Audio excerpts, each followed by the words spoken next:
AP, what's up? AP. Man, what a night. A lot of stuff coming out tonight. A lot of stuff coming out today. Everybody, we'll give everybody a few minutes to jump on with us on the streams, and happy to have guest host with us tonight to discuss many things in the golf world. But let's go. Welcome into the Turn Fantasy Golf Podcast. As always, I'm Andrew Putters. I got Joe Nicely along with Stephen Hennessey from New Jersey, the Deputy Editing Director of the Golf Digest, and also the host of the Be Right podcast. Now, you've got a pretty interesting job. You kind of manage the top 100 list, right? I mean, that has to have a lot of, pluses. Some perks. Some perks. Yeah, it does. Hey, I'm probably, if you want to get on the list, we gotta talk. We gotta get down there and get a tea time, right? It's not quite like that. There's some perks for sure. Get to meet, a lot of important people who are members at important clubs, and blessed to get to play some nice places. But try not to push the envelope too much. But so it's fun to kind of balance that world with the gambling stuff. I oversee the gambling coverage at Golf Digest, and we kind of got into it 2018, obviously, when all the legalization happened. So it's kind of crazy.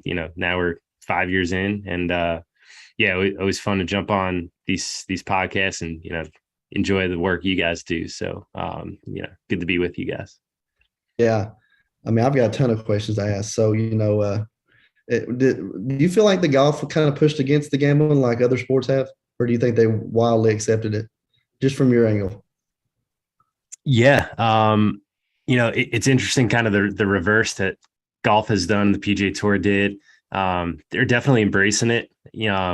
Way more than I would have thought. I started at Golf Digest in 2011, and, the fact you would have told me in 2022, I'd be hosting a gambling podcast about golf, writing a couple articles a week, and just, part of this community and where we've come. It's kind of crazy. I want to believe myself, but it feels like there's a long way to go. But in the last couple of years, I'm impressed by all the things PGA Tour has done, and all the books like Draftkings and all the contests that are out there. There's more opportunities to push it, but it feels like they've embraced it more than I would have expected. That's for sure. Yeah. I did some work with the SEC Network, and it was like, cannot talk about it at all. Like, right. Do not want to talk about any kind of DFS. Don't want to talk about gambling. Don't want to talk about. it's not allowed. I think maybe on the ESPN side it was, but not on the network or the college network stuff. Mm-hmm. So I found that interesting. I was raised at a country club, so the three things you kind of learn growing up at a country club is, unfortunately, drinking, smoking, and gambling, right? Getting raised in that environment. There's a lot of people, Joe knows them all now, but taught me everything I didn't need to know in life, So, man, great to have you on. We're really excited to talk about the number one subject that's rattling all the cages in the golf world right now. But first, Joe, let's talk about Rotoballer.com. Get into that real quick. What we got going on halfway through the season right now, pretty much. What we got going on at Rotoballer? Yeah, man. As always, we're busting it to bring the best content available to our readers. Got an amazing staff over there. Spencer Aguiar, Josh Bennett, Byron Lindeque, Rob Giltner, just amazing guys that continue to pump out, fresh new outlooks on fantasy golf, DFS, betting every single week, course breakdown. So we hope you'll go to rotoballer.com, check out all we've got to offer there. A couple majors left this year. The subscription runs through the Tour Championship. You can sign up for that right now using our promo code TURN, TURN. For an amazing price, less than $70. We'll take you through the rest of the Tour Championship. So let's go ahead and start with the first thing announced this morning. DJ kind of went on a little press conference and told everybody that he's resigning his membership, the tour. First, start with you, Stephen. I mean, I feel like I think it kind of goes without saying that they're trying to avoid some kind of suspension or legal action by resigning. Is that kind of the overall consensus on the strategy there? Start with you, Stephen, on that, and some of the other players. And there's also been some that haven't announced yet. So what do you think about all that, Stephen?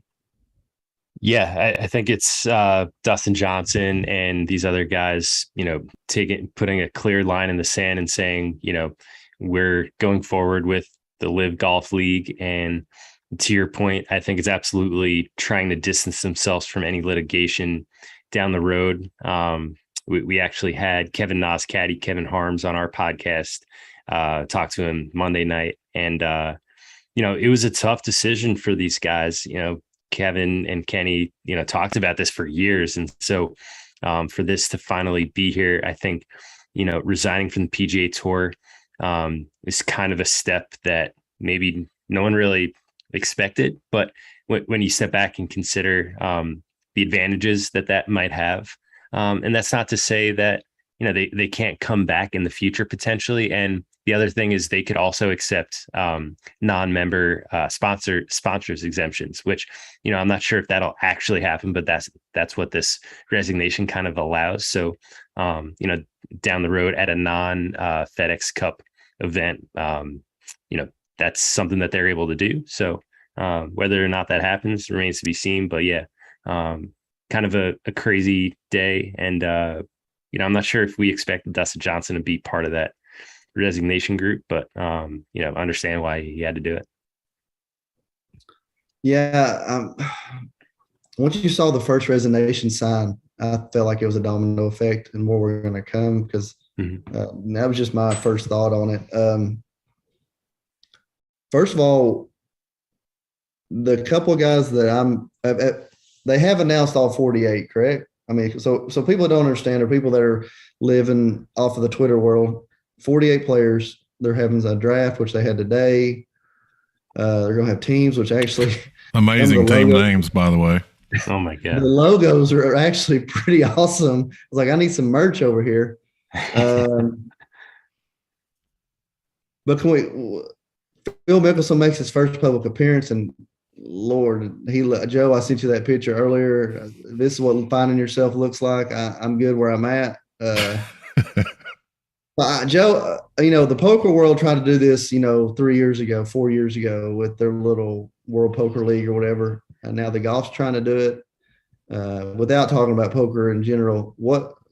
They failed miserably with that. And Joe, what do you see with this team atmosphere they're trying to bring? Well, there's just so many different layers to this thing, man.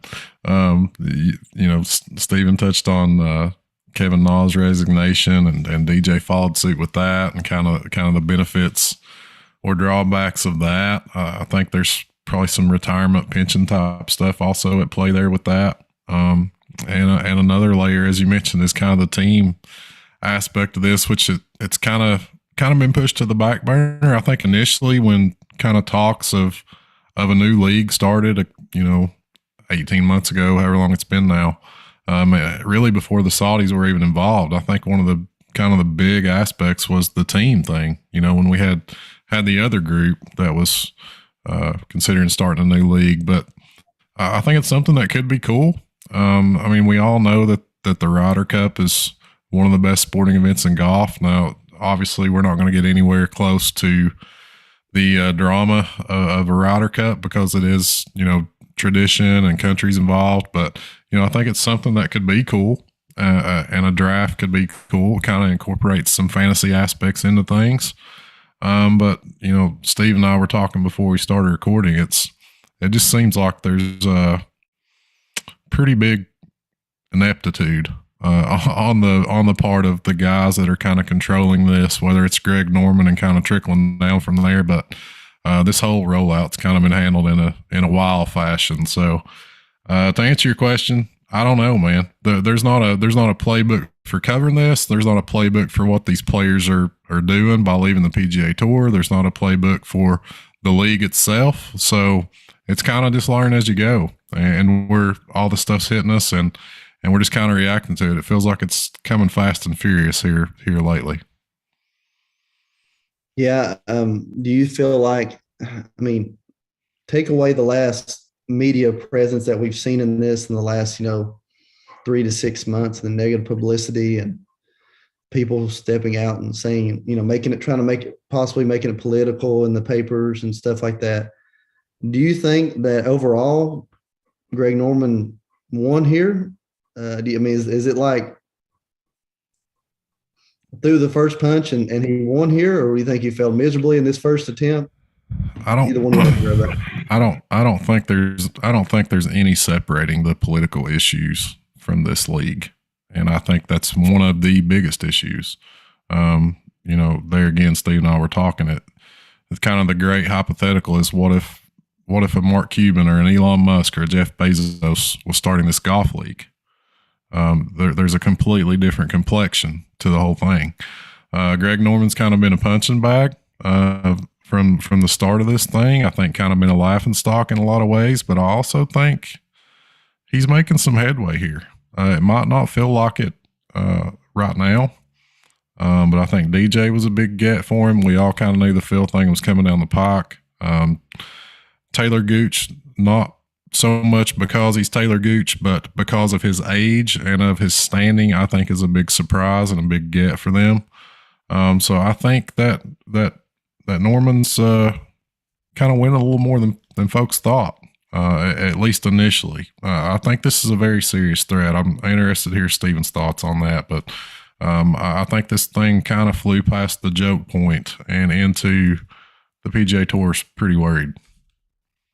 Yeah, to me, as soon as Phil Mickelson was announced being in this field, I think it definitely flew past the joke point and all of a sudden added a level of intrigue because, he's been the biggest story of 2022. Obviously, Tiger returning was huge as well. But, the fact that, the oldest major winner in history missed the Masters, missed the PGA, and now is making his return at a rival league. I mean, it's impossible to put enough emphasis on how big of a deal that is. So, whether or not Norman has won, I think remains to be seen. I think it really depends on the long-term sustainability of the league, which, impossible to predict at this point, but a ton of money behind it. Like Joe said, it's, there's also some, bad things connected to it and impossible to ignore. On the other hand, like maybe you don't care about all those things and just want to watch golf, and that's fine too. I feel like me, just kind of as a sports fan, why we love sports is that it disconnects us from politics a lot. Like, it's kind of impossible to connect from politics these days, but that's kind of the beauty of sports, in my opinion. But it's kind of intertwined in this, so it's an obvious connection to the league. But yeah, I think right off the bat, they have a huge level of intrigue, because it attracts the casual sports fan too. And I think that's important to emphasize. Like, the casual fan probably is not even LIV Golf isn't even on their radar if Phil Mickelson isn't playing in this. Dustin Johnson's a name, but I think this kind of possibly brings in the casual sports fan. Again, this is not on mainstream TV. So like the older typical golf fan is probably not even going to be able to find this on Twitter, YouTube, Facebook. But, when these events come in the US, whether they get a partner, a media partner who would broadcast this, I kind of find that hard to believe at first, but, maybe if this catches on, more players play. I think that's another key element. If there's some success initially, there will certainly be more players to jump on, and guys that maybe haven't been connected yet to this. So huge thing to follow. It's something we're certainly covering and following at Golf Digest. Yeah. I think one thing that we can, if I'm giving the LIV Tour any kind of advice at all, I'm just saying this, guys. If y'all can deliver a better media app experience than the current situation with we get spoiled with the Masters, right? Their app and the way it interacts with the fan and how much we can actually see. If they can figure that out, I think sky's the limit, and no matter who's playing, honestly, in the tournaments, because I'm driving down the road for work and I just throw it on my phone, put it on my speaker and throw it in the cubby hole or whatever. And I'm sitting there, listening to what they're saying instead of listening to the radio. And to me, that's and the shot link stuff on the app is sketchy at best at times, especially for the guys like us that are out there sweating down our guys we like, the guys in DFS, the guys somebody might have a wager on it, people we may possibly even know personally that, we've got a few guys from Knoxville that we're sweating no matter what, every week in, week out. So if I'm giving LIV Golf Tour or LIV Golf Invitational any kind of advice, is deliver the fan experience, and I think sky's the limit. I know Joe has a lot to say about the PGA app, man. But if I'm LIV and if I'm running this thing, as far as off course stuff, I'm focused on two things: a great app. I'll throw whatever. I mean, they got endless money. I throw whatever I need to at whoever's behind IBM or whoever's behind the Masters app. I'm making a great app, and I'm getting in touch with DraftKings or Fanduel, and I'm figuring out. I'm publicizing the odds on this thing, the different aspects of betting, the team aspects of betting, and I'm setting up a huge DFS tournament. I mean, I think this is probably things that should already been done. That goes back to kind of them bungling the rollout of this thing. But I mean, I think it's a great way to just get directly involved with kind of the market that all sports leagues are targeting, which is, younger guys that are going to bet and play fantasy sports around your league. It could be a really great driver, and maybe we'll get there. But, I think that door is wide open at the moment for them. Yeah, one last thing I want to talk about this before we get on to this week's tournament. I know we've already been harping on this for 20 minutes or so, but that's okay. I feel like this is not the casual fan saying this. This is somebody that has watched PGA Tour for a long time. And I hate to say this, but does it feel okay that we, maybe that somebody kind of got a punch in on the PGA Tour? And the reason I say that, their corporate protection has been crazy strong for decades. They've always done suspensions to kind of mediate their negative publicity. I know that our guy here, Stallings has went out on several publications and talked about his situation with his suspension but he didn't say anything about this, but I always find funny the timing of the suspensions. It's never going to be around where it's going to hurt them in ratings or hurt a local tournament because a player's going to miss. Then they, I think it was maybe 4 or 5 years ago, they,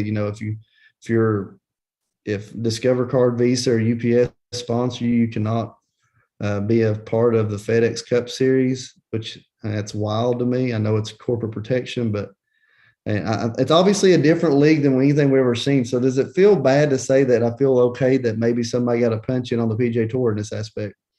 Steven, you're in the golf world. I think you know exactly what I'm talking about here. So what's your thoughts on that? Yeah. I totally get it. And an interesting dynamic to it too. The PGA Tour really hasn't had a competitor. The last time was, I think, when Greg Norman tried to, come up with his World Golf League back in the 90s. So I think competition's a good thing just in general. And to Joe's point, if this was Mark Cuban doing this, we'd feel, more people would feel differently about it. But the fact that this might help the PGA Tour evolve a little bit is certainly an element to it. Joe, we have a lot of strong talks about the PGA Tour. What's your thoughts on that comment? Well, I think it's possible to love the PGA Tour and to love to watch the tournaments, talk about DFS, talk about what bets we're going to make. I think it's possible to love the PGA Tour, but at the same time realize that the product could be much, much better. and I feel that's where I am. I feel that's where a lot of golf fans are. I feel like there's a lot of frustration with the PGA Tour that's kind of built up over the last few years, especially as more people are jumping into the gambling and fantasy aspects of it. whether it be the coverage, the lack of coverage, that you can't watch a tournament, that you can't watch the golfer you want to watch, that you can't watch the guy. A couple of years ago, I think it's Adam Hadwin was on a 59 watch. We couldn't watch it. You can't follow the guy that you got a first round leader bet on. So, I think there's a lot of room for improvement from the PGA Tour side of this. Maybe this is kind of the first domino that drops that kicks off that improvement and maybe some changes. So maybe from that aspect, it's a good thing. But I think a lot of us would agree that there's been some frustration from the product the PGA Tour's putting out there over the last few years. Good deal. So that's enough about the LIV Tour. Let's talk about the Memorial for a little bit. I was at the beach. I had no part of any kind of Memorial dive other than catching who won, So last week, Billy Horschel ran away, solid first couple rounds, had a great third round and just hung on really. Interesting final round. We had some really good golf and some really bad golf. Joe, we know you're still healing from the Cam Young 84. Any thoughts on the Memorial? This is just me. We're from Tennessee. Billy Horschel's from Florida. So we're never going to cheer for that guy. He's probably an okay guy. We're never going to cheer for him. So when he's at the leaderboard, we're pretty much not watching. It's just the way it is. He's a Gator. So hate to say it, Joe, but it's different in the South, isn't it? Yeah, I'll never pull for that guy, no matter how much money's on the line. And it's questionable at best whether he's a good guy or not. AP. But yeah, man, it was a fun tournament. I had a really nice sweat. Really fortunate on DraftKings to kind of be in the mix there. And as you mentioned, Cameron Young completely unraveled with an 84. Had a couple other guys kind of stumble down the stretch. So it was fun, but also frustrating. One of those things you take some positives away in the long term, but a very frustrating day. But yeah, man, the Memorial's a tournament we love. Very strong field, great golf course. Love seeing difficult golf courses. Like to see these guys get challenged. I think that was certainly the case, pretty much throughout the week, especially on Sunday. So Billy Horschel, man, in all seriousness, some really big wins. This goes really nicely with some other accomplishments of his. Won the match play, FedEx Cup champ, won a big tournament over in Europe, the BMW, I believe, over there last year. So Billy's put together a really nice career. So this is kind of a nice resume builder for him as well, and just a really impressive outing, man. Played great golf, so kind of have to tip your cap to him and say congrats and move on to the next week. Yes, sir. So this week, let's move on. RBC Canadian Open, established in 1904. This year's playing of this tournament is going to be at St. George Golf and Country Club in Toronto, Ontario, Canada. I'm a little bit bummed. As I said before we started recording, I'm a little partial to Glen Abbey Golf Course. I thought, number one, it had a great finish, one of the best finishes with the 3 par 5s in the last 7 holes. And even though they shot 20 under, it was exciting at the end all the time. And, that tee shot on 18 was always so important. And it was kind of Joe and I's introduction into the DFS world. I took down a big tournament back, I think, in 15 or 16. And, so we was kind of partial to that. And they played there 30 years. But this is the 6th time that this tournament will be hosted at St. George Golf and Country Club.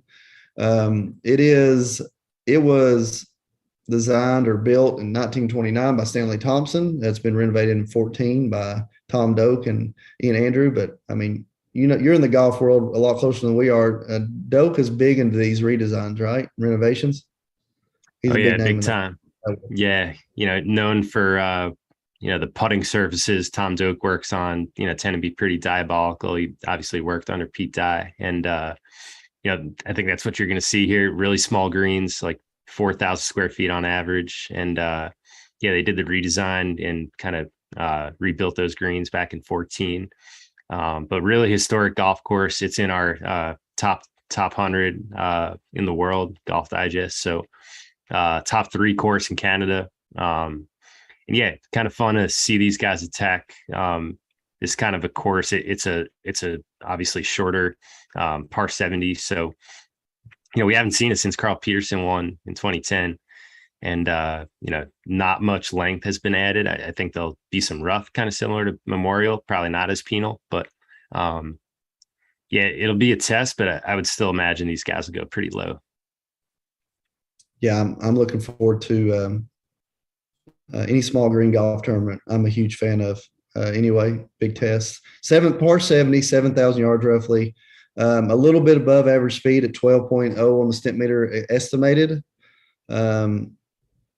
Bent grass greens. We're always going to see a little bit of Poana when you're talking bent, right? You're always going to see that.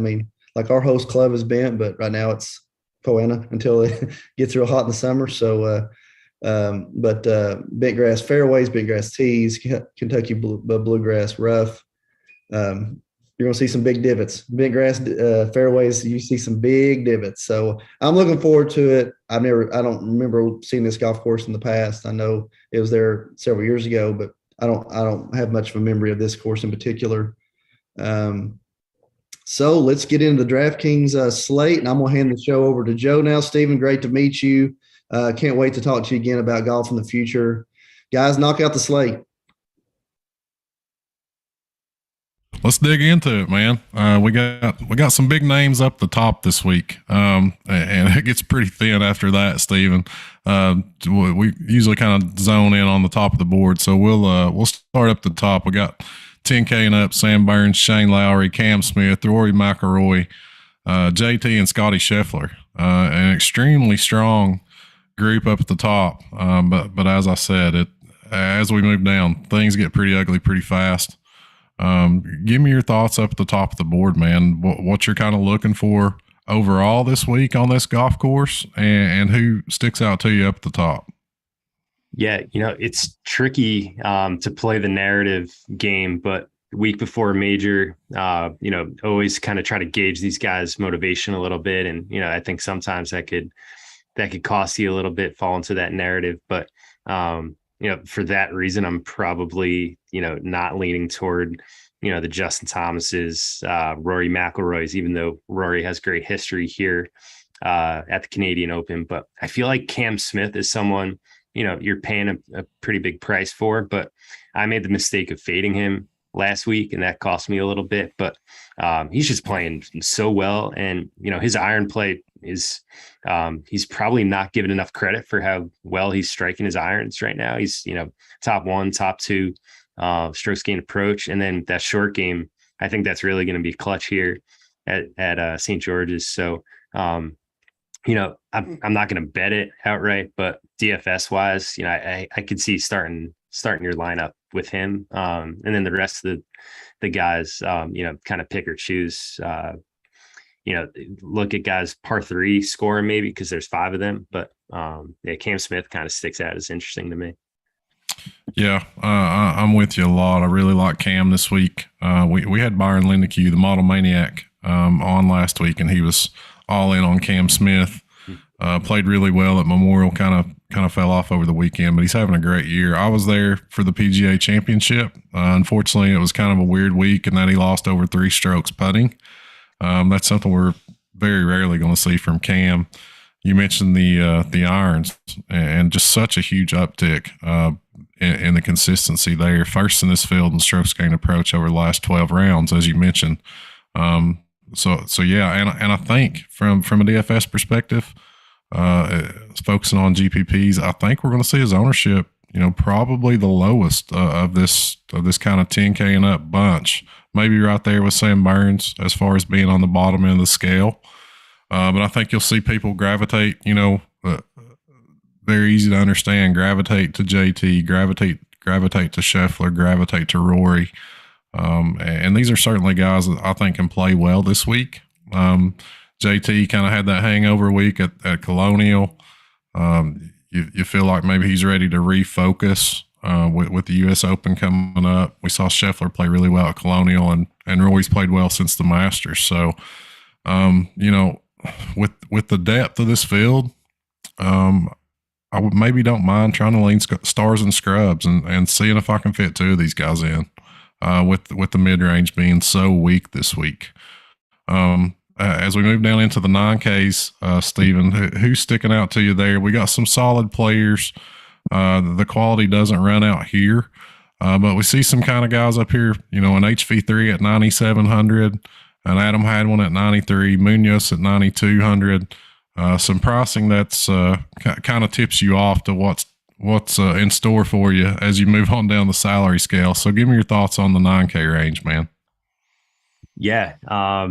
We see some names up in the 9K range we're not used to seeing, Sebastian Munoz, but he's been playing some great golf and really trending up. So, I feel like it's a tough price to take out, but, 9,200, if you start with Cam Smith and go down to Munoz and then kind of, find a couple scrubs down the board.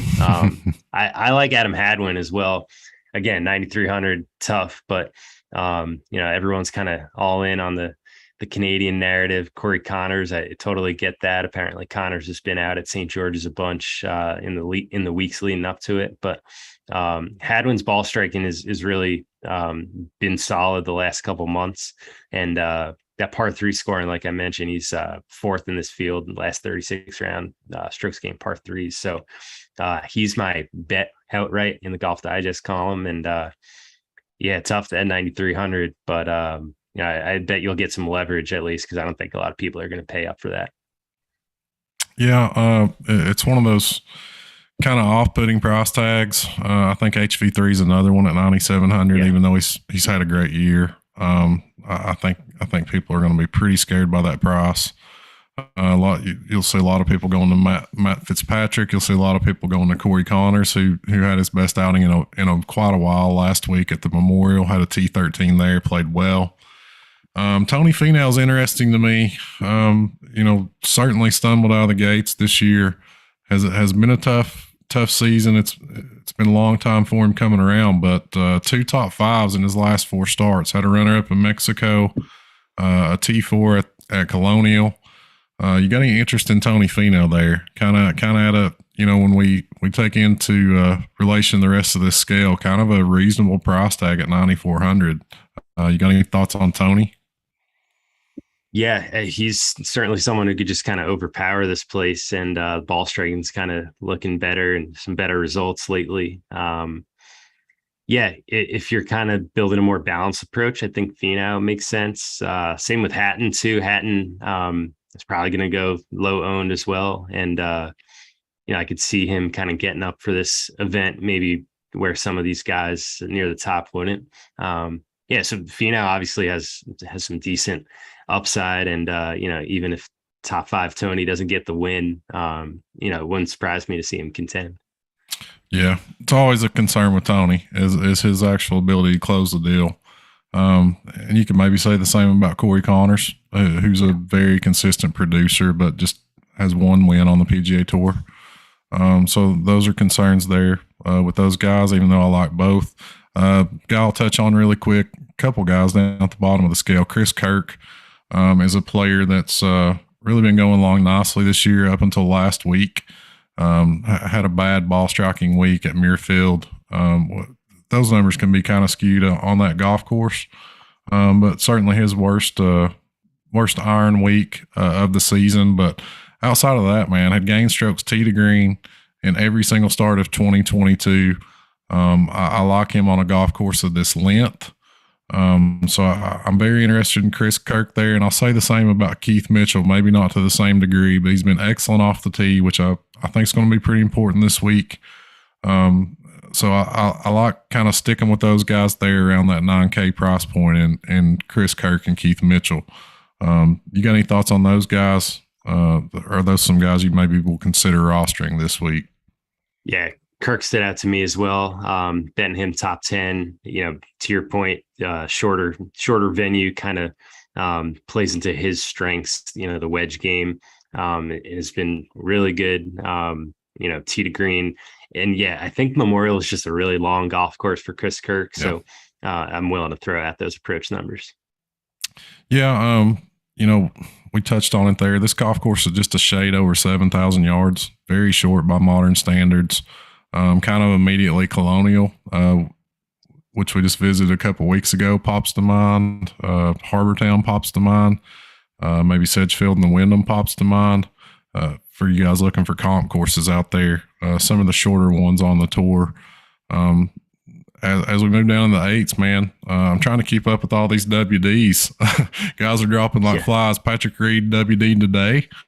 I believe Pat Perez did also. I think maybe we got a couple more as we work our way down. But toss out some names, man, in this 8K range. Another kind of hometown favorite there, Mackenzie Hughes, who played well last week. And a couple of guys, I think it seems like on these kind of weaker slates, man, ownership tends to really kind of congregate on a handful of guys. I think the bottom of this scale, Brendan Todd and CT Pan are going to grab a lot of ownership. Give me your thoughts on the 8Ks, buddy. Yeah, Brendan Todd is the name that stuck out to me. Someone who, probably doesn't excite too many people to play on a weekly basis. So, maybe he will be popular just because the way, lineup construction shakes out. But I keep mentioning the par 3 score, and I think that is going to be big. And, he's 6th in this field, last 36 rounds, strokes gained par 3s. So shorter course, wedges, and putting. I mean, that's Todd's MO. So, I think it could be a big week for Todd. Rasmus Højgaard, it's kind of interesting too. Kind of a boomer bust type guy, I feel like, but 2 starts on the PGA Tour and has been solid, the T18 in there. So it wouldn't necessarily be a shock if he did well here. Not the typical kind of layout that maybe fits his strong suits, I think. But I think you could buy into the talent. And then I think Sahith Theegala is interesting. The 8,700 price point, probably not for me, but just in terms of the level of talent. And he's someone who off the tee wise isn't he's pretty consistent in terms of hitting fairways, but not the longest hitter. So if he could hit it pretty straight, I feel like this could be a good course for him as well. Yeah, Theegala, I think he's kind of demonstrated, some serious upside this year in a couple of events that, we can kind of stretch back and look, very nice prospect moving forward, but talented guy, 15th in this field in strokes gained tee to green over the last 12 rounds. So statistically a strong play, and you feel like the upside's there with Theegala. You mentioned Højgaard, a guy I think we can really kind of grab at minimal ownership this week. Very talented guys, played well over in Europe. And, you could maybe make the argument this is this course has a little bit of European flavor to it, being so short. I think there's a lot of bunkering around the greens, as best I can tell. So really like Højgaard there is maybe a pivot off a very popular Brendan Todd. I think CT Pan is interesting. We know kind of his track record on shorter golf courses. So I think he'll grab some ownership, but it's with reason there, a reasonable price tag when we consider the rest of the slate. And as we move down into the sevens, man, things get pretty dicey pretty quick. Give me your thoughts, man. It's a real mix mash of guys available this week. Not the greatest week for the PGA Tour to be going up against LIV. When you see a field like this, it kind of reminds you like, oh yeah, there are some kind of sketchy events on the schedule. But give me your thoughts as we go down into the sevens, man. Who's sticking out to you down here? Yeah, I mean it's a good case for, like you said, stars and scrubs, because there's a lot of names who you would love to avoid having a roster and depend on, but Nick Taylor's a name. 7,700 feels like a lot for Nick Taylor, but a shorter course, small greens, kind of like Pebble Beach in that way. We've seen him have success there, and he popped recently. I think it was Colonial. He was up near the lead early in the day. So, he's maybe a name. And again, I don't think he's going to be popular, although the Canadian narrative maybe grabs a little more ownership than usual. And then Grayson Sig is someone, I just think he's a talented player. 8th in that par 3 stat I keep using. And, hits the ball very straight. Yeah, exactly. So that's a good reason to go with him. Some tough results recently, but I think, you're just kind of asking for like a top 20 type finish from him. And I think he's certainly able to do that. Yeah, Sig has kind of been a pet player of mine for a while. Won the Visit Knoxville Open last year on the KFT. So I really like his game. Played golf at the University of Georgia. And as I mentioned, just hits the ball exceptionally straight. So I expect big things for him eventually. Still kind of find his way on the PGA Tour. But I think we can, expect him to play well on a golf course, maybe like this one. That's going to probably demand some precision, both off the tee and on approach. So definitely like the Sig call there. Nick Taylor's a guy that's kind of a proven veteran. You mentioned the Canadian connection. I do think that'll bump his ownership a bit. Adam Long's a guy that I can get behind this week on this slate. We've seen enough recently to, when we consider the other options available, I think you can consider a guy like Adam Long.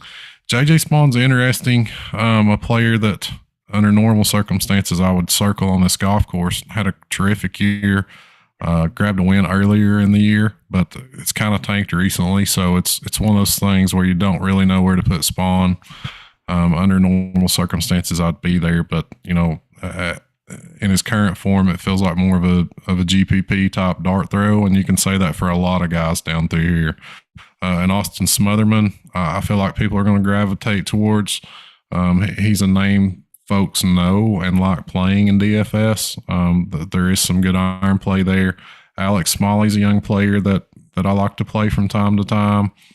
And then you got a ball striker like an Emiliano Grillo. David Lipsky, who's kind of made his way over from the European Tour, had some nice results recently.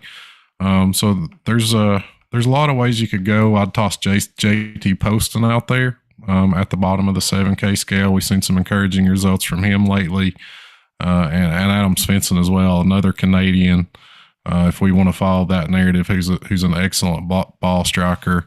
And if we want to get really scrubby, toss a couple names at me in the 6K range, Steven. I know I'm asking a lot of you, man. It's tough down here this week.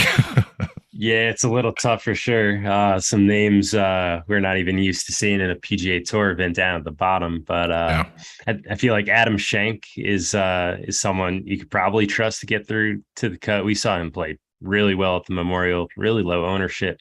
But I think he had the 5th most strokes gained ball striking on the weekend. Really high finish, and he's been rounding into form pretty well. Again, a shorter course with wedges. Reminds me of the John Deere a little bit, and he played really well at the Deere last year. So Schenk is definitely interesting to me. Then it gets dicey. I don't know if I have another name down here. I feel like I don't know. Is Michael Gligic? I think he's Canadian as well. So maybe that's that's a name some people won't go to, but 3 straight made cuts. So maybe there's something there, but at this point we're grasping at straws. So I'll leave that to you, Jeff. Yeah. I think, Steven, I'm not 100% sure. I think Shank was one of those late WDs. I think he's out. Dagger. Dagger, man. I had his name circled as well, and I'm pretty sure he's out. I think Nate Lashley also withdrew today, was another one that dropped out. So I'm not sure what's up. If it's maybe the international travel, some COVID restrictions, not sure, but we're seeing several of these guys drop out. Yeah, and as you mentioned, there's some names here that we don't often see. We're on Kevin Stadler alert this week, big guy. Anytime the Stads is teeing it up, we know the field's a little bit shaky. Things are tough down here, man. Normally there's some KFT guys that I'd want to target. That's not necessarily the case this week. Scott Gutschewski is a guy that's dropped a lot of really low numbers early on in tournaments and hasn't been able to kind of put it together over 4 rounds, but that is a guy I'd circle at 6,500. Also a guy I wouldn't mind tossing, a really tiny first round leader bet on. I think you can look at him. Rafa Cabrera Bells down here who knows what's going on with him. We've seen him kind of tumble down the world rankings. Same can be said for Carlos Ortiz and Charlie Hoffman as far as their games this year nosediving. These are players that normally we would kind of be knocking each other over the roster down here in the mid 6K range in this field, but certainly doesn't feel that way this week. Same can be said for Harry Higgs, who we pull for. He's a fan favorite, but the game's been inconsistent at best. We've seen some nice little outings, but nothing to really hang your hat on. So I'm with you, man. It's really tough down here. Brandon Wu is the last guy I'll throw out. We've seen, kind of some nice performances from lately, some explosive play. And I think we need birdie makers this week, Steven. I think these guys are going to light this place up. Or just kind of give me your thoughts on that as far as we kind of wrap up the DraftKings scale. I expect low scoring. And do you think I'm out of whack with that? No, certainly true. I think you're going to need a hot putter. That's kind of what I've seen be the takeaway from some of the guys we follow on Twitter.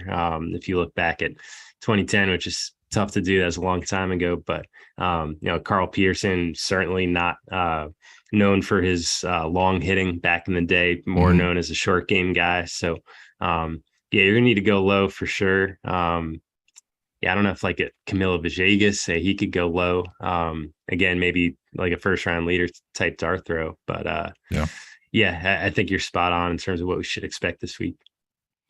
That's kind of the route I'm taking this week. Especially with the lack of consistency in this field, looking for birdie makers, kind of leaning on strokes gained tee to green, strokes gained ball striking from a statistical perspective. I think this is one of those fields where you can't be scared to kind of fire away a few darts. And speaking of darts, I don't know if you've had a chance to watch the show, but we always close out with a dart play and a heart play. Your dart play is kind of your long shot. You got your blindfold on, throwing at the dartboard. I know it's tough this week, but give me your dart play for the Canadian Open, Steven. Man, dart play. You mentioned David Lipsky. I think that's a pretty decent dart. He's playing really consistent on all types of different golf courses, and I think he could go pretty low as well. So I'll go with him as a dart. And then in terms of a heart play, be cool. Who's Stephen Hennessey feeling in his heart? Who's going to win this thing? Throw the odds out the window. Throw the DraftKings price out the window. Yeah, I feel like Sam Burns is tough to ignore. I could definitely see him winning this. Just the amount that he's won over the past 12 months. But I'm going to go with Adam Hadwin. Okay. I'm feeling pretty good about Hadwin. We're going with the hometown Canadian vibes. Yep. I like it. Burns is so interesting, man, but he's also so tough for me. It's like the talent's there, obviously. Kind of a superstar in the making, but the consistency just isn't quite there yet. For me with Burns. So I kind of never know what to do with him. Man, it is tough this week. I guess my dart, I'll toss out JT Poston, just because we just see these random spikes in performance. It seems when the putter's going well, this feels like a track that he can handle at just over 7,000 yards. So I'll toss out JT Poston as my dart play this week. And for my heart play, I'm gonna have to go Cam Smith. I just like the iron play. We're due for a hot putter. This guy's gonna win more this year. And as you mentioned, maybe a JT, a Rory, a Scotty Scheffler. Have an eye turned towards the U.S. Open next week, which Cam Smith probably does it as well to some extent, but I also feel like this is a guy that just wants to go out there and make a ton of birdies, and he's very capable of it. So Cam Smith is my heart this week. I'd like to say thanks, man. I really appreciate you, Steven, for joining the show tonight, talking LIV with us, talking through the RBC scale. I really appreciate the time, and we hope to have you back on again soon. So thanks a lot for coming on. Like I say, thanks to AP, who had to hop off and deal with some family stuff. But we appreciate you kind of bringing us in and getting us going tonight, AP. So thanks, buddy. We'll hop out now. We hope y'all will check us out over at rotoballer.com. You can also find our content on Apple Podcast and on YouTube. You can find Steven on Twitter and also on all the outlets with the Be Right podcast and check out his great work over at Golf Digest. So we appreciate you guys. Thanks a lot. We'll talk to you again next week. Thanks, Joe. Thanks, AP.